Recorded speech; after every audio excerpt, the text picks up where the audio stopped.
Go ahead. We made it. Oh, just in time. Yes, we Oh my are. God. We're having another Murphy's Law moment. We're having a Huey.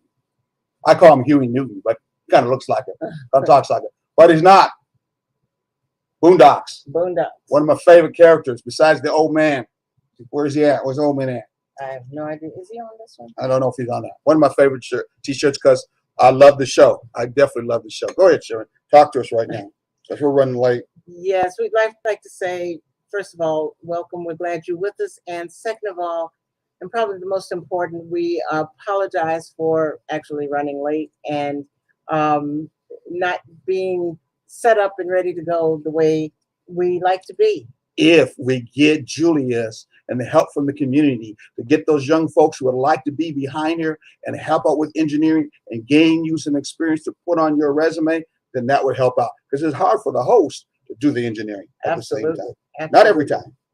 So we are Aymar and Zare, and we are taking the journey together. And we are happy that you are deciding to take this journey with us today. We are, well, let me just tell our what we live by. I'm going to read this one this time. How about that? Just something to be a little bit different, maybe. Oh, there it is. We are going to relate. It doesn't matter what your mother says, your father says, your children, or even what Jesus says. We are going to relate. We believe in relating in a balanced manner. Balanced relationship, but has both aspects in each partner. That's the trimmed down version and the version that I am probably going to start using rather than doing the way that I have been doing. Okay, so she's going to start reading it and not coming off the top of her dome. Exactly. Okay. What can I say? Something new. So anyway, welcome. And today we are going to continue our discussion on closeness. Closeness. Closeness. We have of course, our distinguished guest that came back. We're glad to see that he's back. He's back in the backstage right now. He kind of disappeared for a little while. We talked to our great engineer. He says, hey, once in a while, the doctor does something so deep, so important, that he goes down into his lab. Wherever that may be, we don't know. We just don't know where it is. And he disappears for days, putting together something that's going to be special, something that's going to be so well, how can I say it, theoretically made, that it's going to heal tons of people over here. Profound and prolific. Exactly. That's what's happened. So we kind of figured that's what it was, because even we couldn't get a hold of him. Yeah. So it had to be that. It had to be. Thank God we found out that's what happened to him. He doesn't ghost people. He does what he needs to do to keep people alive. Very good. What do you bring him on? I think we should bring him on. I think we should. I think we will. Hey! There he is. How you doing, sir? All right today? Well, yeah, we are all right now that we got that doctor in the house. Yes. I'm thankful. Good. So what our fearless leader said of this network, was it true? Well, what happened was I've been having some technical difficulties with some of my technology, and I was kind of moving kind of slow on getting it taken care of. And then in the meantime, I also was doing a lot of fasting and meditation. So I kind of set off days, like I kind of go into shut down, get away from all technologies and stuff like that, and actually get in the bed and just lay there and rest and fast and sleep and get sunlight and stuff like that, and do a little studying here and there. But I shut down a lot. So yes, he kind of got it categorized. He just probably put it in his own words and us. Yeah, he did. He said, oh, hello, good evening. And Miss Scott was on before. Yes, good evening. Pretty smile. How you doing? Pretty smile. Good to see you, Miss Scott. Hopefully some things that you'll learn today. Now that we got the doctor back in the house, I know I can calm down, not be as mad as Grandpa was to these two fellas in the front of Boondocks. I think Boondocks should come back, I'll be honest with you. I really do. Any time of now, he should bring Boondocks back from this time and day. But anyway, doctor's in the house, so we're very glad. We know he's got some good stuff he's been meditating on. He's been percolating in. And all we're going to do is just trigger him in so many words with our information and make him think even that much more and bring out some more information. We really missed you last time. We ended our show. Did we end our last event without him? Our last show without him, right? Yes. Yeah, we did. Yeah. It was about what, by the way? Emotional intelligence. Yes, we did. We ended up hopefully on a good note. We ended up on understanding that emotional intelligence is not you being at the end more sensitive about yourself. It's really about you being sensitive about yourself, that you know that someone else is someone you should be sensitive about to. That was the highest point of emotional intelligence. So we learned that, and that was a very good thing to learn about in the management of your emotions. Now, if you ask us, we've been experts since then. No, it's been a balance. No. You ever notice, Doc, once you come into the knowledge of something, then it becomes something you begin to have to be responsible for? Yes. Yes. Most definitely. All the while before that, you have no awareness of it. So, you just going like a little child, just Exactly. Wow. Sometimes you think to yourself, maybe I should not put out in the universe I want to know this thing. Maybe I'll just stay dumb about it for a little bit. I actually had a client one time. I woke her up to holistic health and healing, and she healed her body and stuff like that. But then she went back into her lifestyle, went back to eating certain foods and stuff like that. And she was like, I cannot eat them foods anymore. Like, they automatically make her hurt. Her illness, regenerated itself, and she's like forced to do right now. And she was like, why did you do this to me? I mean, she got mad at me. You should have never told me this. You should have let me stay in my ignorance, in other words. I guess all the biblical sayings from the past, when they say, let there be light, well, you did let there be light. You can see that. Be careful what you ask for. Anyway. Exactly. Because, that's the same thing that happened to you when I get. Why are you going to put me on the spot? No. It's not a bad thing. Oh, okay. It's a good thing. Okay. When I started cooking differently from what you were used to. Yeah. Because it was not how I was comfortable eating. And you even said yourself, I feel much better now that I'm not eating the quantity and the type of food and stuff like that. Food definitely makes a difference. Yeah. I had to do the same thing myself, which is why I was eating differently when we met. Exactly. No more McDonald's. Hey, but I gotta ask why that certain particular person eats Kentucky Fried Chicken all the time. How he's still alive kicking? I don't know. It must be something that's in his bloodstream he needs. I don't know what it is. It's in the chicken. Yeah, in the chicken. Exactly. Exactly. So we now have started on something different. I don't know if you had a chance to listen to our last show at all to kind of keep up with it going. And I'm sorry I didn't have a chance to send it to you today, which I should have. But do you know what we're talking about today? I think you were saying about what I just heard. Was it like choice or something like that? No, that's close. Closeness. I know I said that was close. Closeness. Okay. We're talking about closeness. Like that. This is a topic that.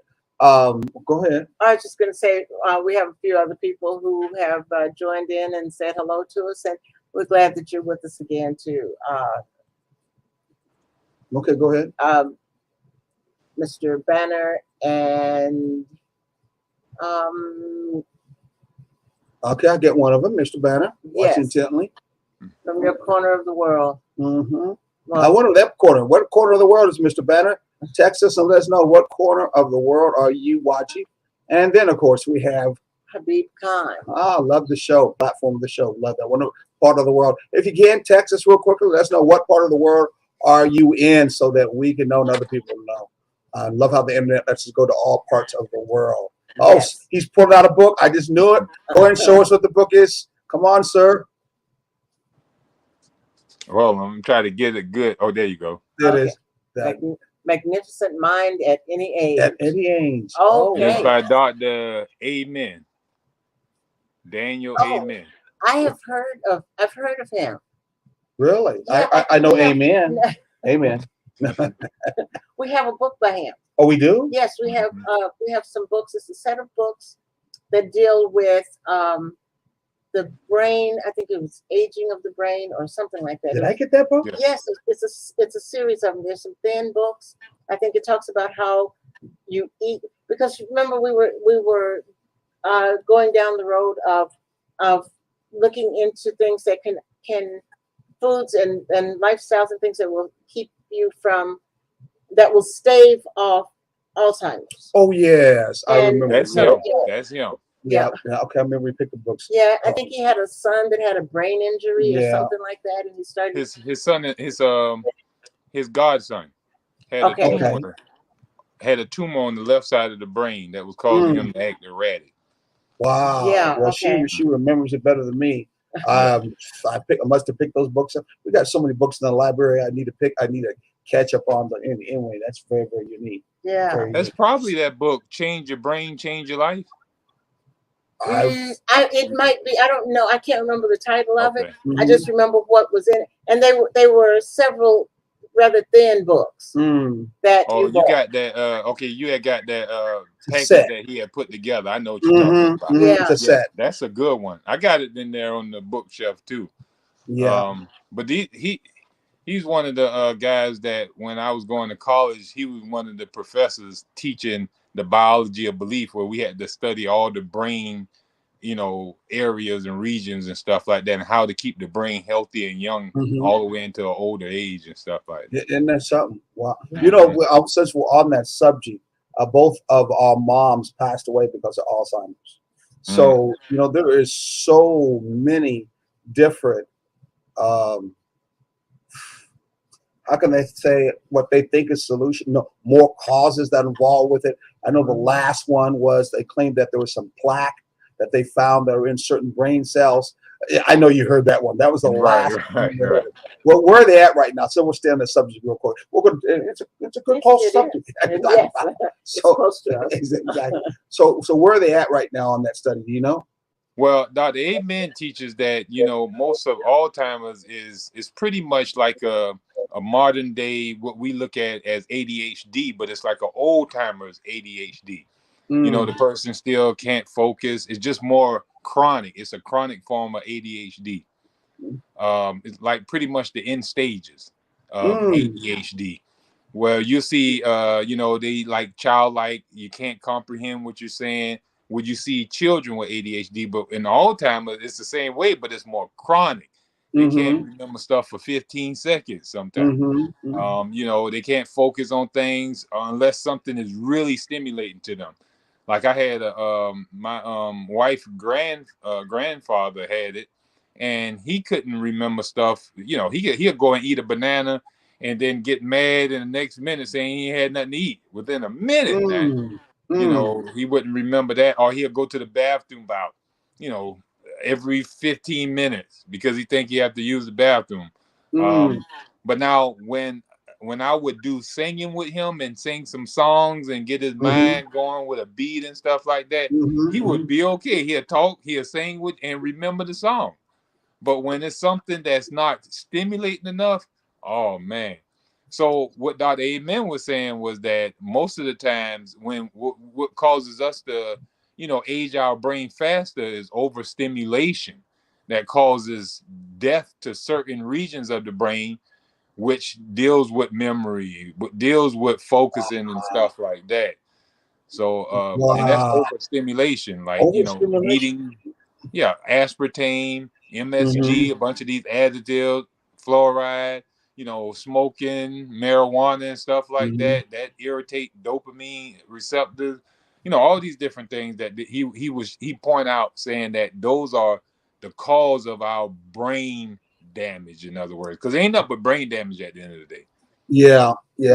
That's ironic that you said that, because then you would think if you stimulated that person's brain, then you activated their brain cells to either turn on or go and operate in the area that they remembered that information, visual information, tactile information, smell information. Right. So how does overstimulating that, because I would think the brain cells would want to activate and act in what they were created in. Either it's brain cells for smelling information, or it's brain cells for visual information, or brain cells for sound information, sight information. You would think activating them are what they were made for in the first place. Why would activating again, or what you call overactivating, as you said, would then cause them to die?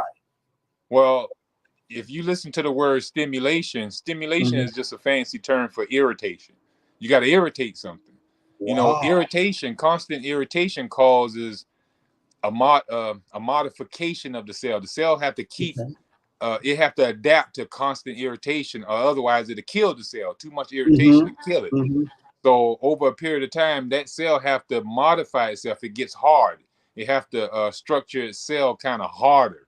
So with that hardening, no blood can flow there. That's why with the brain, if not enough blood flowing to that neuron or that cell, then that cell ain't gonna function.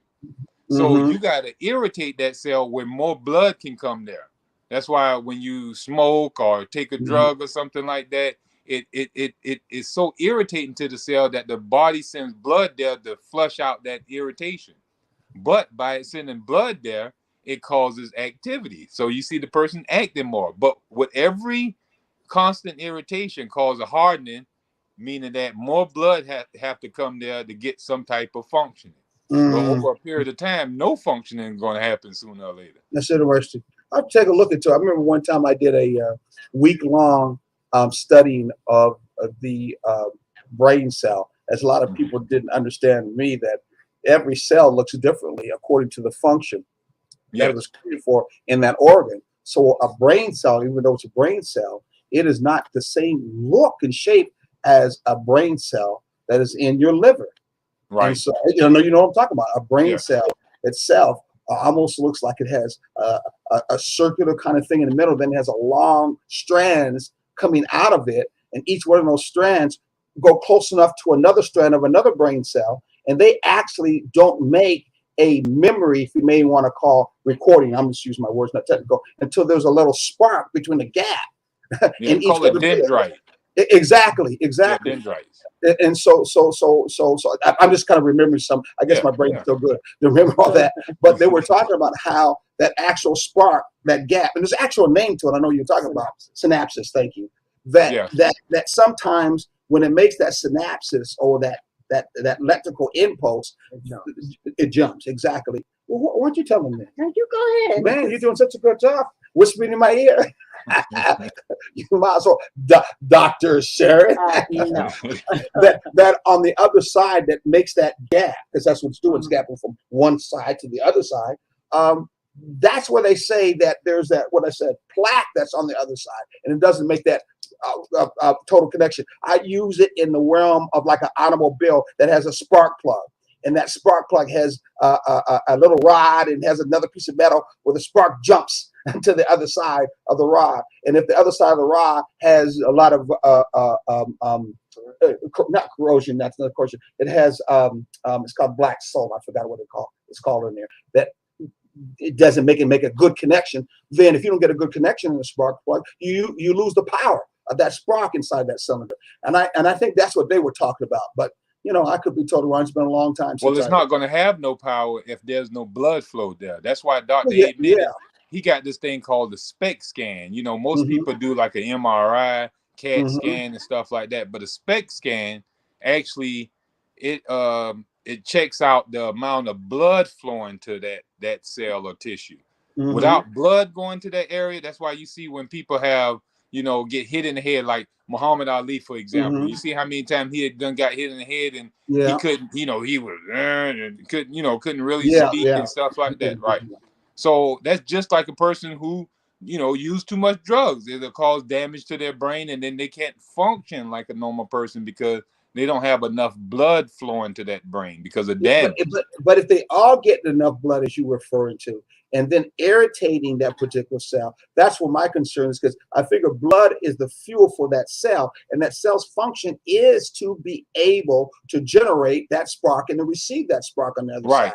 So if it's doing any of that much more, I can understand where when it gets that spark gets out of place, and people say people are schizophrenic, and they say it's like a lightning storm in the brain. I know you heard that before, where it kind of sparks all over the brain itself.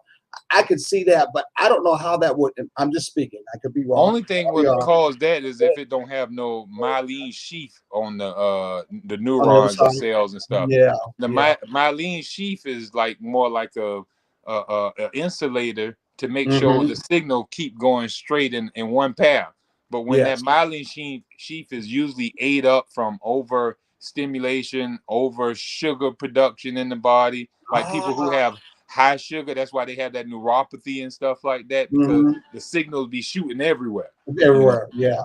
So that's usually what happened there. Okay. Well, now you're gonna make me have to go back and study more. Well, you got the right man, Dr. Edmund. I'm telling you, he's a phenomenal dude with teaching about the biology of belief and how the brain is the hardware of the soul. Well, I would definitely do it. I'll say amen to that. Let's move into it's always good talking to you. Always good talking to you. Yeah. Hey, you owe us some watermelon. We're supposed to come by sometime and get some watermelons from. Are they done? Are they gone? Or what are they? They're gone. Hey, matter of fact, the last one went this morning to my sister. She was about to beat me up because I had her watermelon on the back of my truck for about the last 4 days. And a couple of people was trying to get it, and boy, I mean, they was eating it like crazy. But I do have a lot of tangerines and muscadines and scuppernines, though. Okay, so we second-class citizens, so we got to. I'm trying to attempt to grow some more. I know it's kind of late in the season to call myself planting watermelon, but how the weather going for us right now, who knows? Well, we'll take what you have, and hopefully next year you'll remember us. Well, it's probably gonna be this year. I'm thinking the weather gonna hold up. At least get a couple of watermelons. Oh, okay. Okay. Well, let's go right into closeness. This is a subject that Sharon pretty much came up with and did most of the studying of it, and I'm trying to follow along the best that I can. Don't let him fool you. You're a research king, and no matter what research, you always check things out too. So Yeah, I'll go by the top of my head, or I'll just go with that view. Road and flow with you. Go out. That works too. Just to recap a little bit from last week, we know that a relationship should be based on friendship. In order for it to really thrive, it needs to be based on friendship. But real intimacy has to come in as one of the cornerstones also, along with friendship, in order to have a thriving relationship. And so we talked about a few of the things that would strengthen a relationship, like, and most of these are the little things. And we were talking about how you can't overlook the little things. How about the little thing of that kind of acronym that you could use intimacy as to remember, which you just didn't? Well, that's where you can't. That was good. I was saying to her last time, folks, that you can also look at intimacy as a way of using it and bringing the words to into me. And she goes, see. But again, you can use intimacy as for being into me. Yes. See, you did that very well. Yeah. See, that's why I left there for you. No, I don't want to do the whole thing. I thank you. I appreciate it. I know. You're so kind, Miss Queen. Anyway, so when you talk about intimacy and you're looking at getting into someone, you got to pay attention to the little things, and they are the little things really make a difference. There's a song that I cannot remember who does it, but one of the lines in it is the little things, those are your blessings. Okay. That's and I can't think of who. Anyway, and I'm not going to try to sing it to make you remember it because we don't want to go there. But it's been in my mind for a few days now.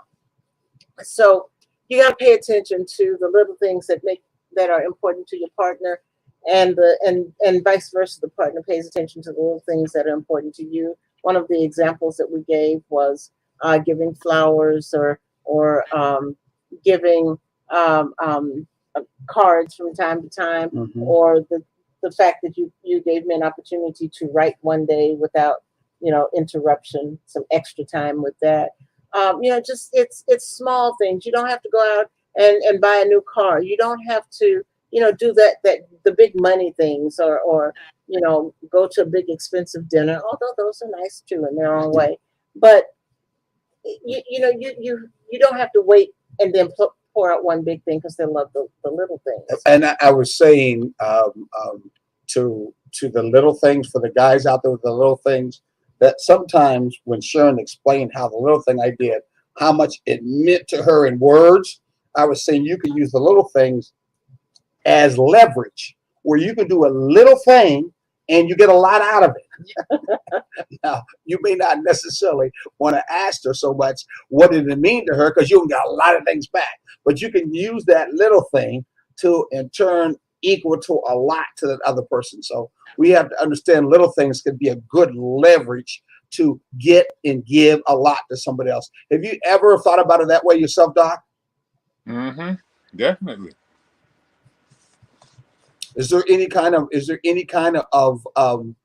probably a stupid thing to say, because I think the last time I talked about how, the biblical saying a mustard seed can, do so much in faith and all that stuff with a little thing. But are there plants that are very powerful, but in their small physical shape, you wouldn't think so? Oh, yes, definitely. You even see that with herbologists, you know what I'm saying? Some of the most minute stuff has the most healing properties, they call. Now, I don't believe in healing properties. I believe the body heal itself. But, Okay. some of the, like homeopathy, they'll teach you the less and least of things actually gives the best healing properties. So some of the little things is what makes the biggest difference when you start using some of these healing modalities that I'm talking about. So it could be in even better before I go there. Even what I teach natural hygiene, as like you read in the Bible where it said, the things that are foolish will conform those of the wise. You know what I'm saying? So here it is. When I teach people about, hey, you want to get rid of your cancer? Well, all you need to do is fast, or you need to eat fruits. You need to get rest. You need to go get out go into the sunlight. Go ground yourself on the, put your feet on the ground and ground yourself. Get out there with nature and just listen to nature. You know what I'm saying? Get away from the city and stuff. People be out there like, you mean to tell me that's gonna get rid of my cancer and stuff like that? It's hard for them to believe that the little things that they can do in their life to reverse their diseases and stuff. So I agree with that concept. I'm just putting it into what I know, the health. You know what I mean? Wow. Some people say disease is dis-ease. That's what it is. Dis-ease. Right. You're not doing things that are easy. Doc, I hate to cut this off. Go for it. But I just saw 2 or 3 days ago a brother that comes up on the internet, and he talks about chemical reactions and how it affects you physically. And he was talking about how there is a natural state of our cells that operates in a way that what we call laid back, we call calm, whatever you may want to call it, is a natural operation of that cell. And when it becomes stimulated, like in this, but using your word, like your adrenaline, it actually moves that cell so that it moves more towards working harder or towards death than it does in its natural state. I never even thought about that way. And so he was actually saying the idea of relaxing, the idea of being more calm in your world is actually a healthy state for you as a being. I was like, oh shit. That's called the PA state of mind. The PA state of mind. Okay. What's because PA see, even when adrenaline is like one of the most toxic hormones that the body produces. It's supposed to make you be able to fight or flight. You know what I mean? So if you're constantly in the adrenaline state, it's like you spraying what's that you keep hitting that button on the racing car to keep pushing that oxide, nitro. Yeah. You just pushing the nitro button. Nitrogen. You're gonna tear up the engine. You know what I mean? So that's the same thing. Yeah. That was real eye-opening to me, because I know that there's certain exercises. I know there's certain food. I know there's certain ways that you can think to move it through you. But what he was referring to, if you think that is to be a normal state as a being, it is not. Right. It is not. And that's what really touched me from that end, is understanding that time to relax and chill. It's not just to be cool. No. It's not just because you got nothing else. It's because it's a natural function that keeps your body healthy. So now you know why I go in the laboratory for a little while, right? Yeah. I understand that, brother. Yeah. I'm really trying to offer that knowledge. I'm really trying to gear myself to understand that the vessel that's here needs that for its, so not just for survival, but for its actual function to be from that end. Because, you know, I have, well, my first question was, are there some people that naturally fall into that, where they are they're just naturally more calm and more relaxed, as you were saying? They're in that state naturally. Did it say I don't know. I don't know if naturally is. I don't know if you call that. Is that from the point of view of a person? I mean, because some people do have a very laid back personality. I grew up. Some guys were very laid back. Some people thought they were lazy, but they just were very laid back. How they thought, how they did things, how they walked, how they were in life. So I can't tell you. I don't know. What do you think? Well, man? most people, you know, most of the psychiatrists and psychologists of the day talk about it have to be in the upbringing, you know, and the exposure, the early exposure is what caused them to either have a frantic lifestyle or have them a more laid back, calm lifestyle. You know, if they were around a bunch of, you know, it's like PTSD, you know what I'm saying? So they'll suffer PTSD if their surroundings always had them geared up to be in this high strong state of being instead of a more laid back, relaxed, you know, state of being. Wow. And I can see in our area of closeness, as we're talking, we're going to talk about, closeness can actually present the ability to be more calm and comfortable with yourself in a relationship. Yes. By utilizing closeness. Right. Because we're going to be going through and talk about some things that are used in closeness that brings that kind of calm, that brings that kind of peace, or we call balance in a relationship. And if a balance in a relationship is not what I think would be the best way to describe as being two people who are in the same vibing together, what's the other word we try to resonating together. So that means we're a lot more calmer and peaceful with one another. Right. Hopefully closeness brings you that way. It should. It should, because you're sharing that ideology and that space and that closeness. Now, you know, when you use the Bible, it talk about being, you know, equally yoked with you know, you want to be around like-minded, or, you know, where it doesn't cause you irritation. So if you resonating or yoked up with somebody who is of the same mindset, you know, like the same things, hey, that closeness is going to be like powerful, you know what I mean? It's not going to have no type of, you know, fighting, you know, fight off this energy, in other words. Wow. I mean, just saying that, we know from the usual counseling, the usual coaching, and that's always spoken of, and it's almost taboo. But coming with it this way from a physiology point of view, and then connecting it from there from a closeness point of view, to me, it gives a more holistic look at closeness and the need to understand the relationship, how important it is to be close in a relationship, and move away from that I do my thing, she does her thing, and then somehow we get along. And we know for real well we're not really getting along. At all. Wow. Okay, so get on one of your first things that you talk about in closeness. One of the first things Let's get close to this. Eye contact. And eye contact is basic, yet we can get immersed in it from day to day, and we can forget the fundamental practice. And we made the statement that sometimes it's harder for others, and we also made this, talked about how in the car I have trouble with eye contact when we're talking. Because you're trying to drive the car for me while I'm driving. No, I'd like to look at the scenery. Oh yeah, I forgot that too.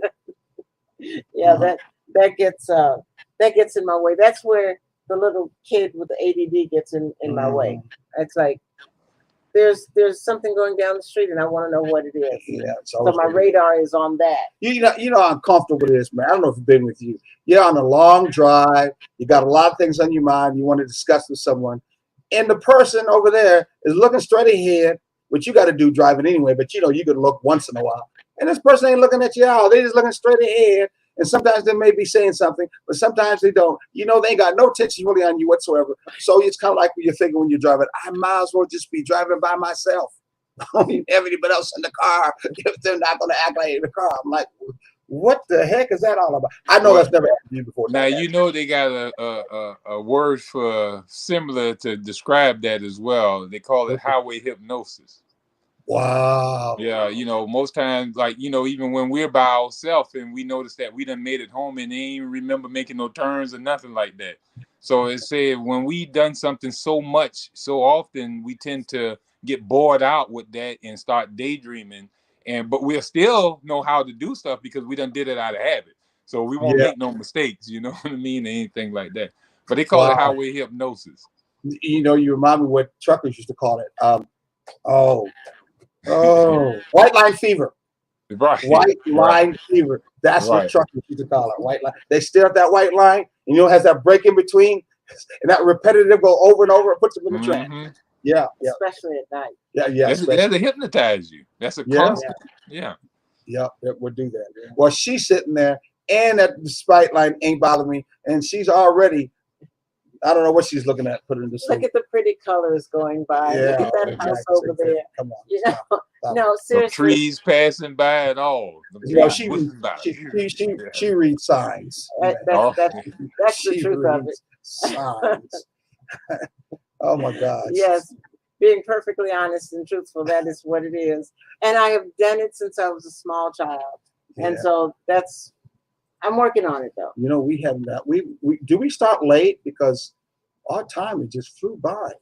Oh yeah. We started about 4 minutes late, but yes, it is going very fast already. Yeah. I'm gonna do at least do some of the commercials that at the bottom. Oh, these are not. What is this stuff at the bottom? He's got. Okay, let's try this one, and we'll do this one. I don't know what those other stuff were he had there. So we probably won't get to our usual commercial with sound and video. But we'll try to press through this. Now, Doc, one time you talked about you did something that we were going to try also at our next particular retreat, not retreat, wild treat. Seminar. And that was called the eye stare. I call it in the military the eyeballing. But anyway, the eye stare. Tell us a little bit about that. Well, I teach this modality called Psyche.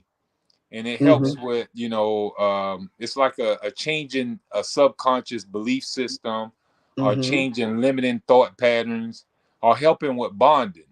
So in our bonding relationships balances, one of the exercises is for, two individuals who are trying to relate better. We have them stand about 1 or 2 feet apart from each other, facing each other. And they will actually stare each other in the eye and look past, what they feel about the person, what they're looking at, and actually look into the soul of the person. And we start having them, I would be saying something to have them, talk to the individual through the eyes. But they have to keep most of them start laughing as soon as they start looking at each other and stuff. But I had to tell them, take a breath. I want you to, really dig into the soul of the individual. Look past all the hate, look past all that, and just look in the soul of the person. So it'd be like maybe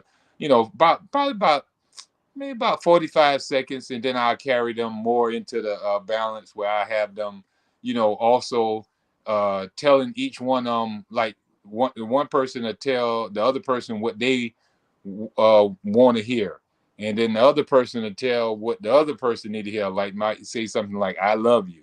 And they'll be looking at each other saying, I love you. And the other one will say something like, I listen to you. I love to listen to you, or something like that. You know what I'm saying? Whatever the other person need to hear from the other person, that person gonna actually say it for them while they're staring at them and stuff. Yeah, that's a tough one too. To I make know. them actually say that while you're staring at them, because then Right, it's kind of one of those things is I can tell if you really mean it. right, right, right, right.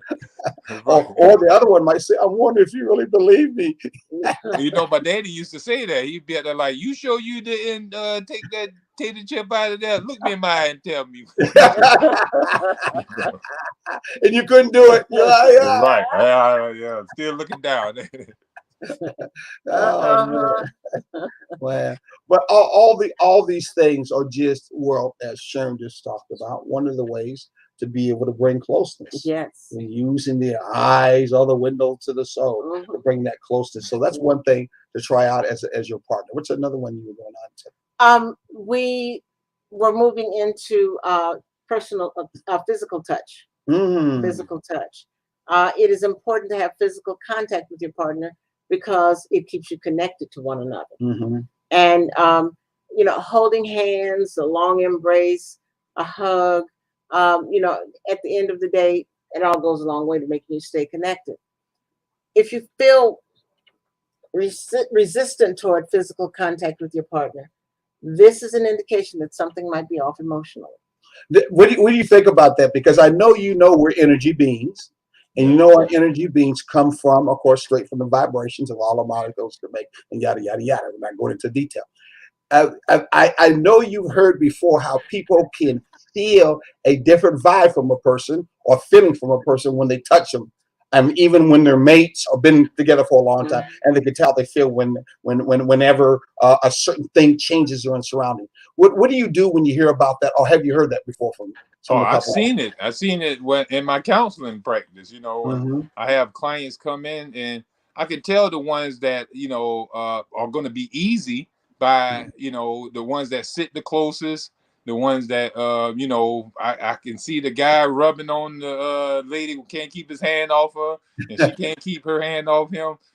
Those ones, oh man, they get good in no time. You know what I mean? They really just have a disagreement they just didn't understand most of the time. I've noticed. But those ones who come in there and they sitting in different chairs, don't never touch each other, drove in different cars and different stuff like that. Oh man, I have to work. They make me money because they're gonna come again. Because they're gonna be coming back for a while. Yeah, or they're gonna say I ain't come back again because he knows too much. Right, right. That's right. It's amazing how in relationships, I know too that those feelings of polarization. I'm gonna use the word polarization, feeling opposite in many relationships have been accepted as being a norm, that it is what it is, because they have came up with a perception. They came up with a belief system. I am who I am, and I'm never going to change who I am. And you're going to have to accept that for the way I am. And the other person might feel the same way. And the bad thing about it is both of who they ain't what them two are together at all. Right. And they are totally polarized opposite people. And they are so comfortable living, at least that's what they feel, that they don't even see or feel the difference whatsoever at all. Really. I know you know what I'm talking about too. Yes, definitely. And then you even have social cues that bring on a lot of their dissonance, where they kind of, like when we walking through the mall, growing up young, we was told not to, don't be holding hands with no girl or nothing like that. You a sucker or something like that, or you whipped or something like that. So it gets us we don't want to, you don't want to kiss in public, or anything like that. So it don't make us really show our emotions like that, and that still be a stigma that goes on with us even further as we age and be in relationships, and it just stick with us. And now here it is, we could sit in the house all day long without ever even giving our mate a kiss or going to hug on them or even checking on them. We could be in the same house in different rooms, one watching television, the other one in another room watching television. Wow. See, no closeness. I was hoping you weren't going to go there, my brother. I really was. I really was, because I know the old school, they live like that. Yeah. Yes. I know that. I was part of an old school church of this pastor and his wife who were part of this church, big church, for years, for years. Mm-hmm. And this is my first marriage too, by the way. And him and I got close. He was a big, tall Texas brother, and his wife was real short. And then when that brother talked, he talked like everything in the world was supposed to go away. He said according to Jesus' name and God's name, whatever. Mm-hmm. And so I would go by his house a lot. And I noticed when I came by his house, he would tell me his wife's bedroom's way down there. His bedroom's here. And he would tell me, and my room's over here, and her room was over here. I'm talking about living space wise. Yeah. I was like, what? And he said, and that's how it's been for years. And son, one day when you grow up, you'll just understand that's how that goes. You got a lot of teachers teach that though. And Yeah, it's not even just in Christianity. I know some Nuwapian brothers who go by that same, that same philosophy. I know some Rastas that, got that same philosophy. It's just a concept where they believe that they need to stay. That's just some teachings from some way. It really bring, like I said, it don't allow them to connect properly. Like how she was saying that you need that touch. You need to be closer. When if you look at the chickens and the dogs and stuff, when they kids come out, the mother will actually have them there where they still hearing the heartbeat. And that's why they put the child on the mother when they come out in us. You know what I'm saying? Well, women, not us, men, but humans, when they have, when female humans have babies, they actually lay them on the chest, especially when they have natural birth. They're definitely going to just lay them on the chest where the child can still feel the mother, and feel her heartbeat, hear her heartbeat and stuff like that. So those things are necessary. Certain animals, if they don't have their hear their mother's heartbeat, and it could be a whole nother animal, if they don't hear the heartbeat and have that closeness, they actually die. You know what I mean? It's very important. Yeah. And I want to say real quick because I feel like it's on my heart. I know there's many who are watching this have grown up in old school families and they saw their mom be in the same house, but they weren't even really in the same house.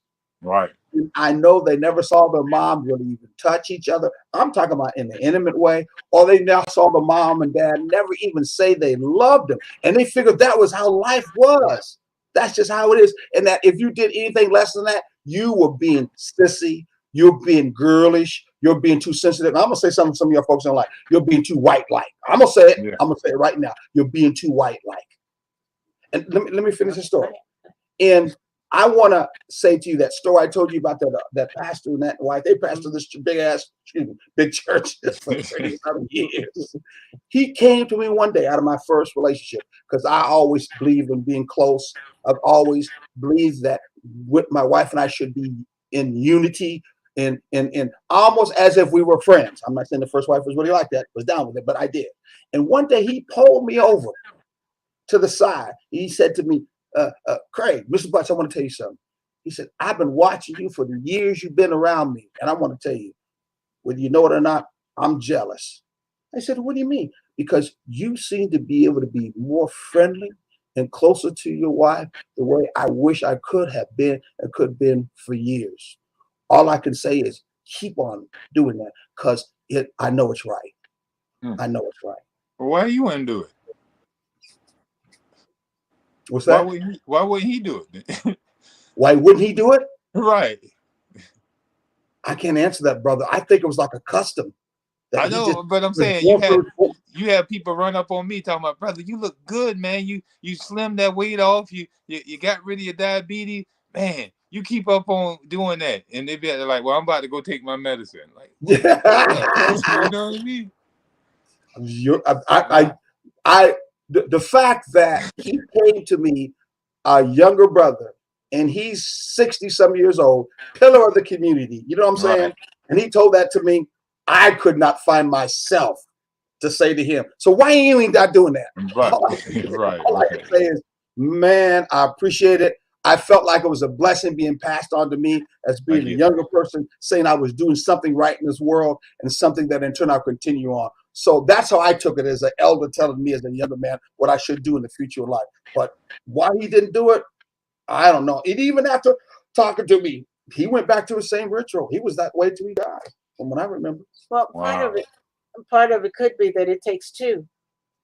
Yeah, It takes two, she and was like that. Yeah, she could have been so used to it yeah, that she wasn't having it, even though neither of them had seen anything different before. yeah. Uh, he recognized something that was better for them, but she could have been so steeped into, well, this is just the way it is, that, as they say, she couldn't see the forest for the trees, and so was just too comfortable in it. Yeah, she was a pretty stern, one of those stern sisters, from Well, that. that could have been from long time potentiation here again, because according to philosophy, well, you'll say physiology too, women have larger deep limbic systems, and deep limbic system is the emotional centers of the brain, and that helps us with bonding. You know what I'm saying? If you're going to bond, the bigger the deep limbic system, the stronger the bond, or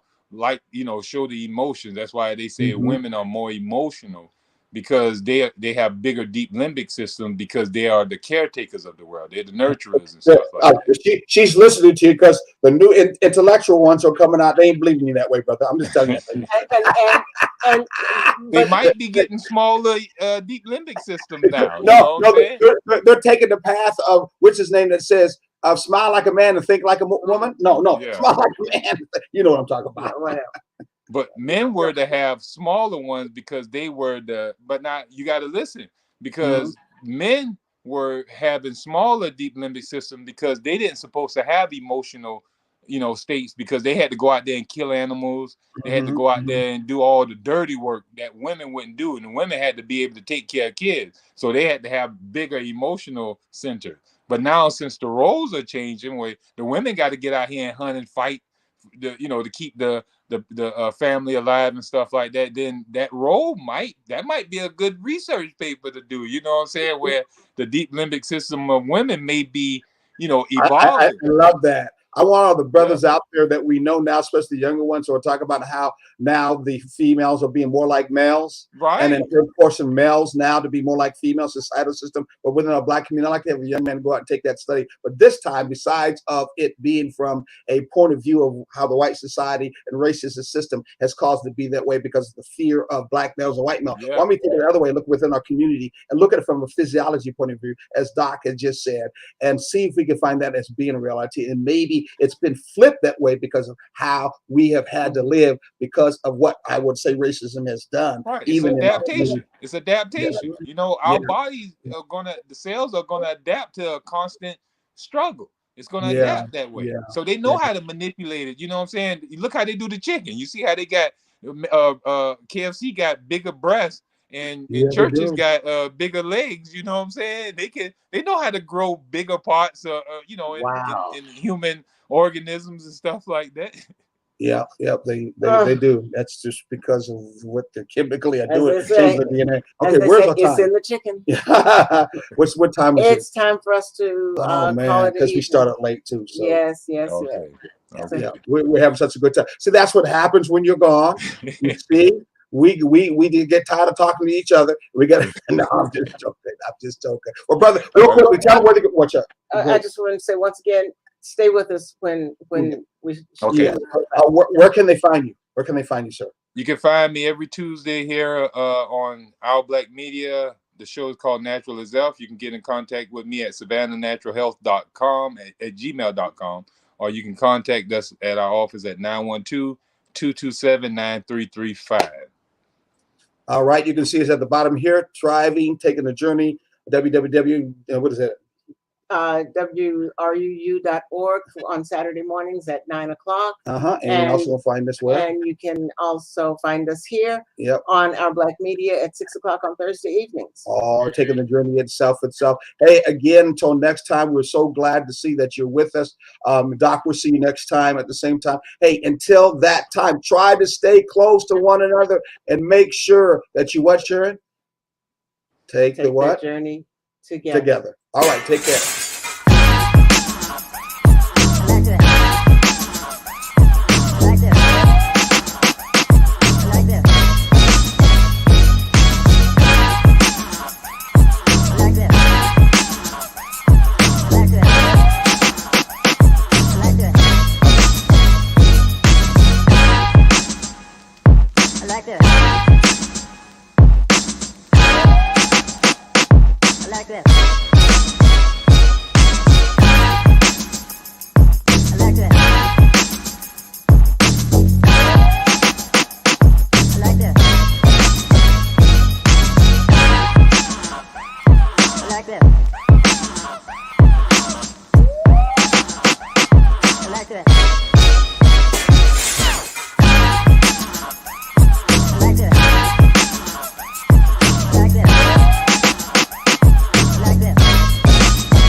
back to that.